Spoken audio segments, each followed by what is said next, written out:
First of all, I'm so grateful to be here.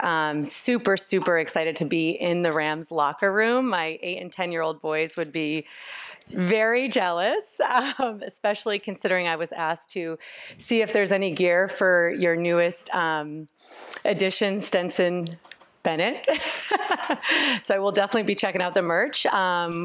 So nice to meet you all. Again, my name is Jen Lockhart. I'm the SVP for Teads. Josefina's my work wife, so I'm so happy to be doing this together with her.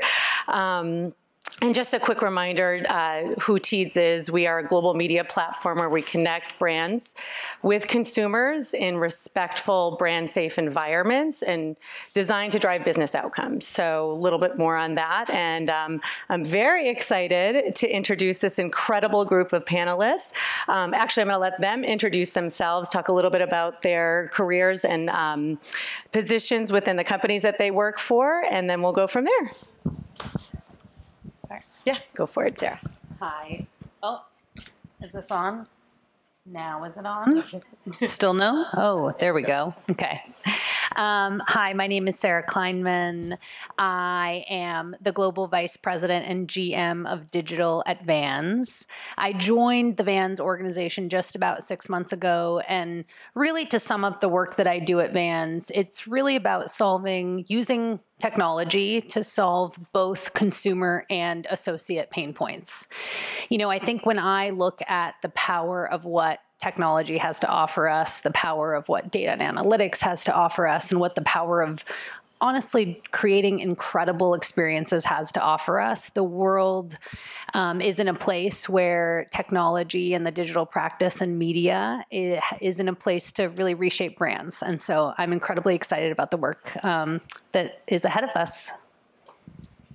Hi, I'm Angela Clark. I am the head of digital at Patagonia. So I run Patagonia.com, the full expression of that from consumer experience side, as well as Patagonia Action Works, which is our activism platform. And I also run consumer analytics and insights for Patagonia.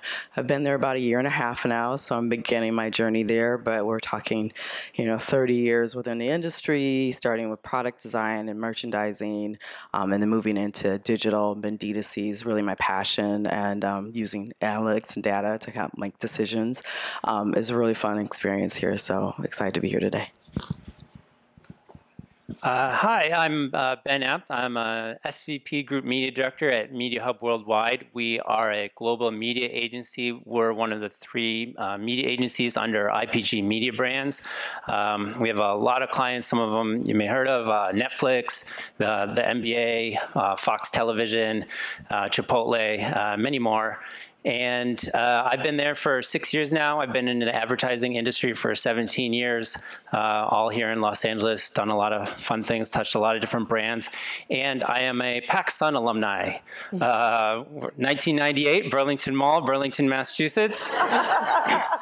Sold a lot of jeans to a lot of girls. Defining moment. I love that. I had a great time. I loved it. Folded jeans, the space with the finger in between the hangers. Got your standard. Yeah.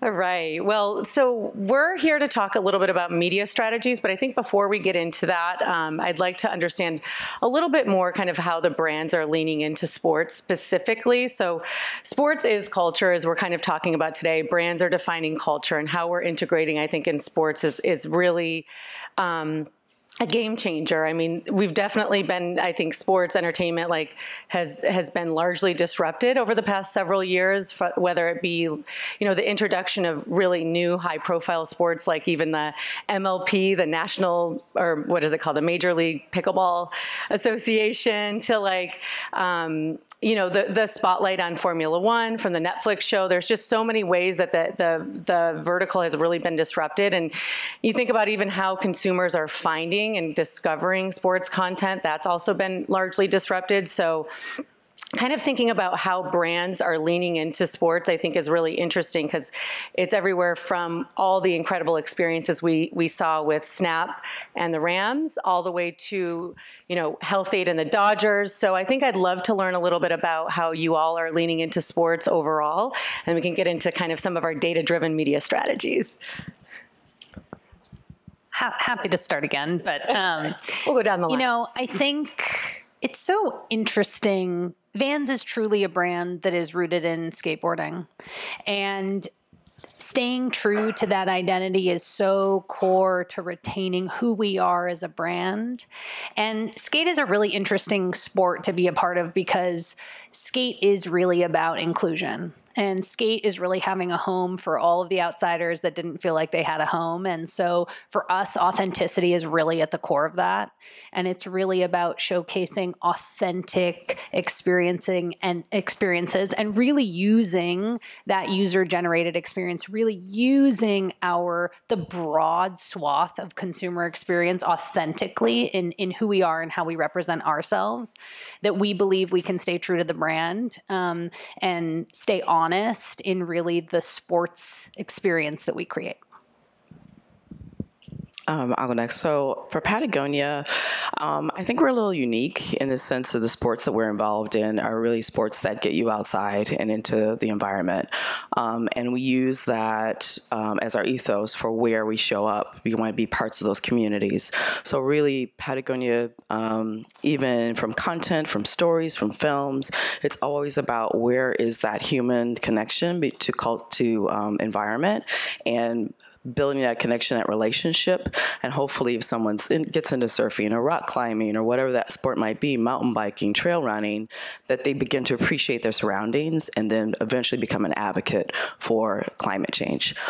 So that's kind of our secret sauce. It's not so secret, but that's really kind of guides how we approach sport and community, and it's showing up in those environments, be it a store event, be it a rock climbing event, be it a full-length feature film that we sponsor. It's really about just showcasing that sort of initiative for climate change. And then that sort of product connection comes way down the path after.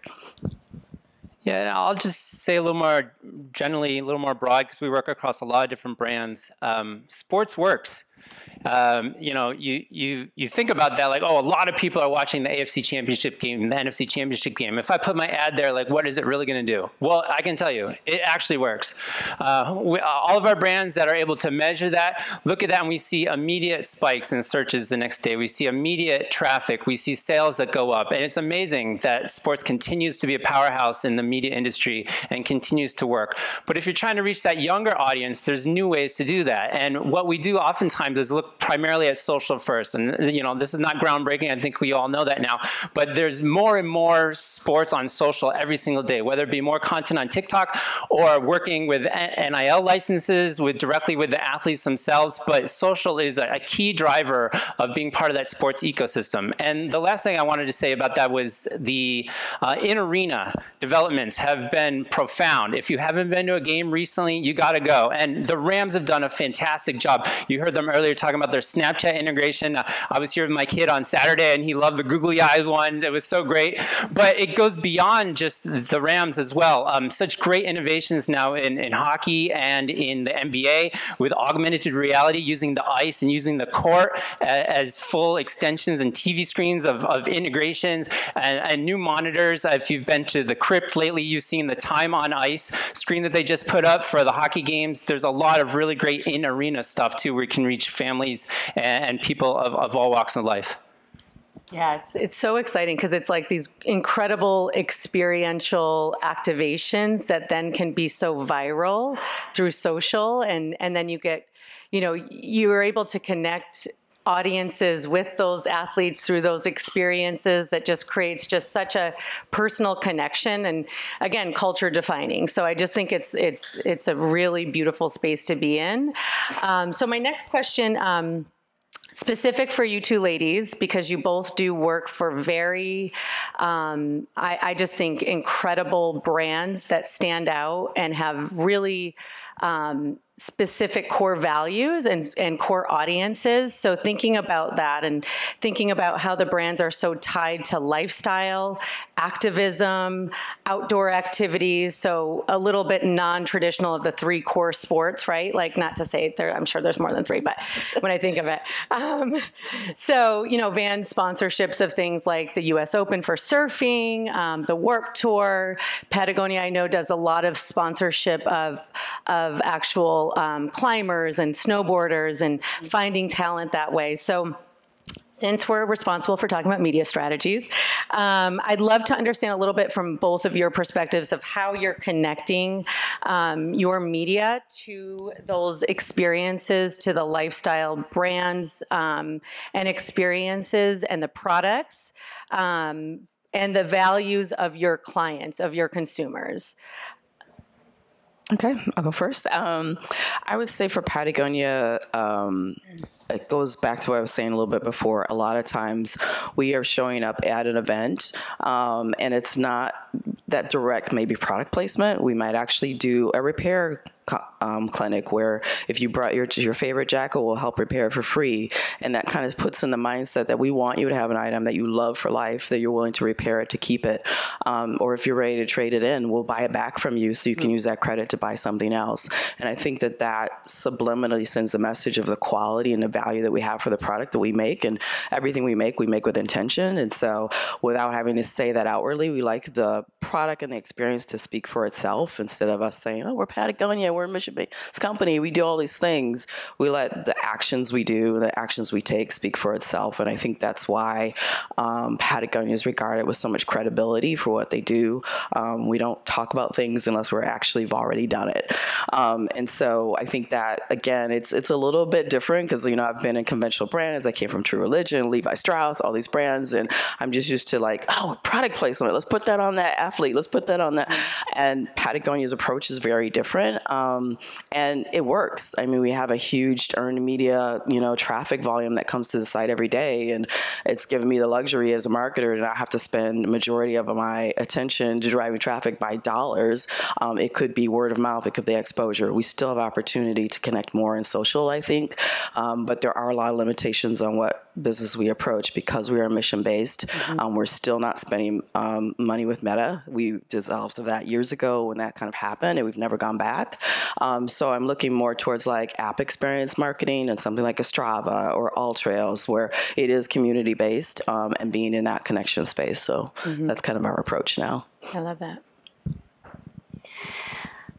It's so interesting. You know, the media landscape has been so incredibly disrupted over, you know, even the last 5 years. And I think about when I was doing this 5 years ago, you know, it used to be that it was a little bit of a consumer economy, right? Whoever had the biggest list, like, they won. Whoever had the biggest budget, they won. And today, you know, we are truly in an attention economy. We are in an economy where whoever grabs the most attention, they are who come out on top. And, you know, you were just referencing how sports works. I'm like, sports works because sports is exciting. Sports works because it is truly that ethos of attention.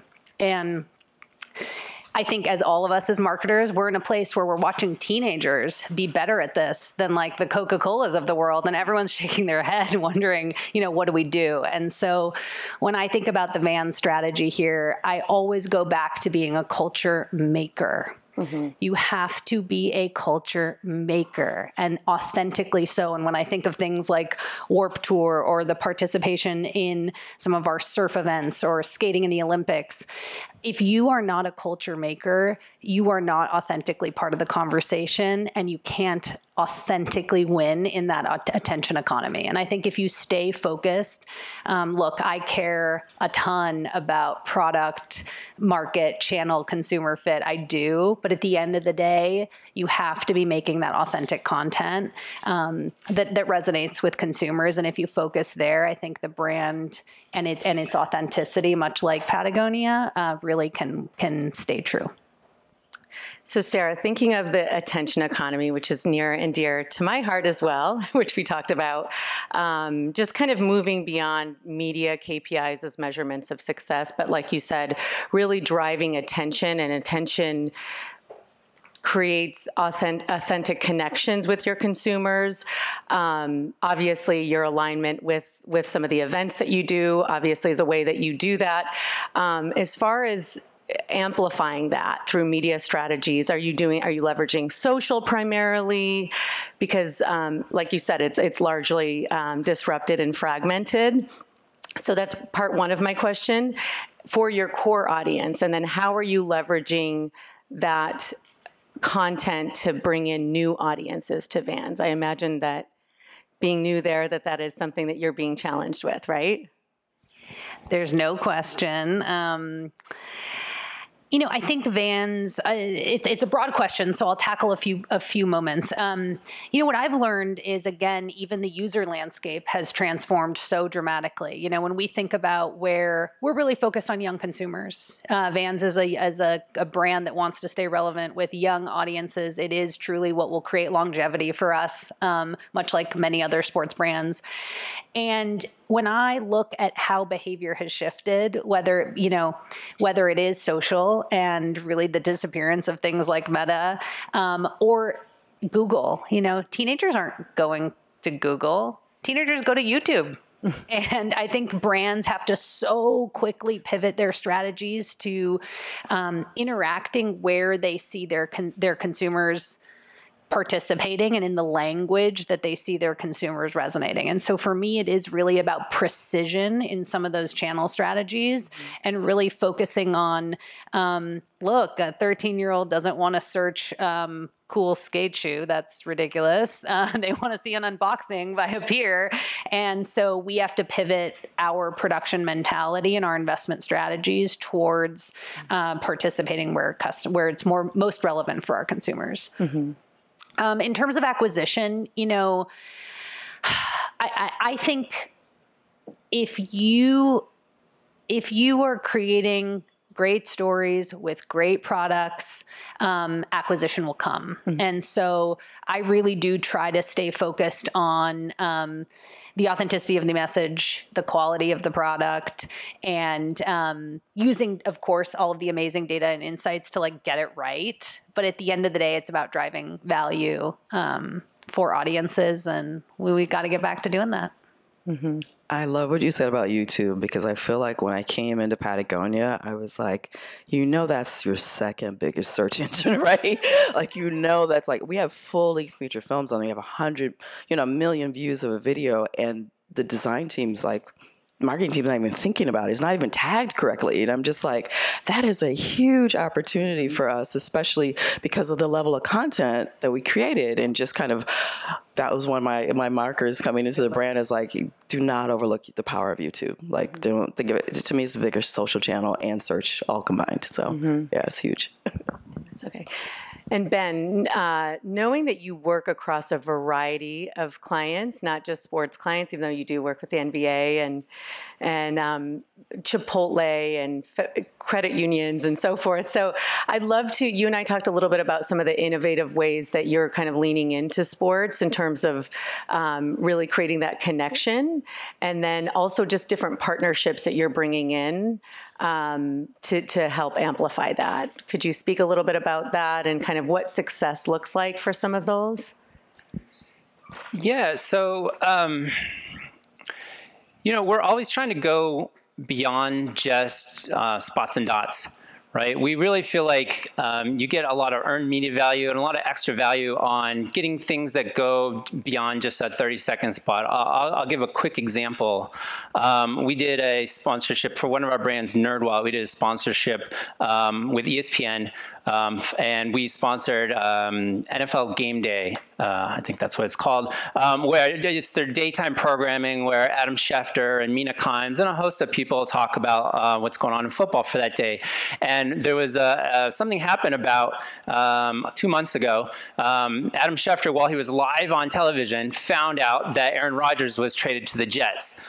And some of you may have seen this on social media. So he saw that and he was kind of laughing. He read out loud. And then there was a panel of 4 people, all with these crazy faces, oh, wow, like, oh my gosh. And that got screen captured and sent around to all across the internet, and millions of people saw it. And the reason why I know millions of people saw it is because at the top, it said, this segment is sponsored by NerdWallet. And so that was captured, and it was shared on the ESPN's channel. They had over 2 million views. And then on other channels, they had 4 million views and 8 million views. We had so much earned media.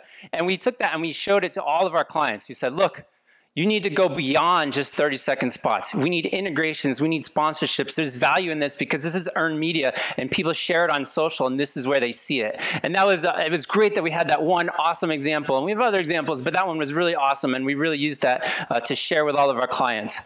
I love that. I love that. I think, I'm up to, okay, I'm at 5 minutes. So I can open it up for questions. I think my final point before I do that, though, is just kind of looking at you two as well. Like, what does success look like? I mean, we talked a lot about authenticity and kind of earned media and the kind of virality of that for the brands. But like, really, when you're looking at your media strategies within kind of the sports landscape, what does success actually look like for each of you right now? Yeah, I think we're still trying to define it, actually. I mean, I'm working with my analytics team on trying to create some unique KPIs to us that is about the content journey as well as the commerce journey and even the activism journey. And like, what does that mean to us as a value, as a brand, if you're also involved in activism as well as buying product from us, or if you are influenced by content and then maybe product, and just kind of defining those different things. But I think the longevity of bringing in new people into the brand and them being our greatest evangelist for the brand long term is the ultimate success. Yep. Similarly, I think KPIs are so important to your point, and I think spending some extra time determining the most important KPIs for you goes really far. One lesson that I think Vans has learned over the years is acquiring the wrong audience will not help you as a brand. And I think there have absolutely been missteps. And so what we're really focused on, 2 key KPIs, honestly, are number 1, acquisition, but that's followed only by the lifetime value of those members. And so I would rather recruit 100 customers that have a high lifetime value for us. I'm switching this. I'd rather have 1 huge lifetime value rather than 100 people that are here to buy a discount shoe. No one needs that. And so we are really focused on building lifelong brand connections. And luckily, the tools are sophisticated enough to really create those connections for us. And so and once you set that up, I think what's really powerful is you can spread that gospel really throughout your organization, and you can help people all across the organization understand what that means and what that looks like. And it really does change behavior in dramatic ways. And so I think the power of goals and the power of those KPIs, it's transformative for any brand. Yeah, absolutely. Thank you so much. I do want to leave a second for questions, or a couple minutes for questions in the audience. Does anybody have any questions for our panel? Okay. Hi, everyone. Thank you for chatting. My name is Chanel Lake. I lead creative marketing at Edelman. My question is around, outside of data, or you can include data to be a part of it, how do you all differentiate your perceived audience with your actual audience, and how are you reaching them? That's a great question. I think...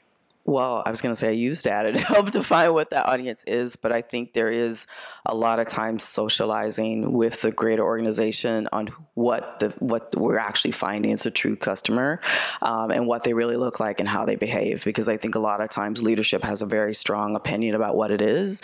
Oftentimes it's not correct, and you don't know where you want to go if you don't know who you're actually connected with. And so I think we spend a lot of time just evangelizing the message of who that person is and why they're important to the brand and why we want to capture that new customer. I always say consumer metrics are the most honest metrics that any brand has. There's no hiding in consumer metrics. And usually that means that brands don't actually know who their real consumers are, and sometimes even don't like them, right? They don't want to know, like, it's moms buying your shoes. And what I try to really make clear at the organization is, number one, a respect and understanding of who your customer is, but then real clarity about the customer that you want and the brand strategy that validates that audience for you. And so I think having real clarity around prioritized and target consumer segments that you're going after and the market share you're looking to gain helps just create so much alignment in the organization. But I think it is that balance of who do we have today and why, and who are we looking to acquire long term.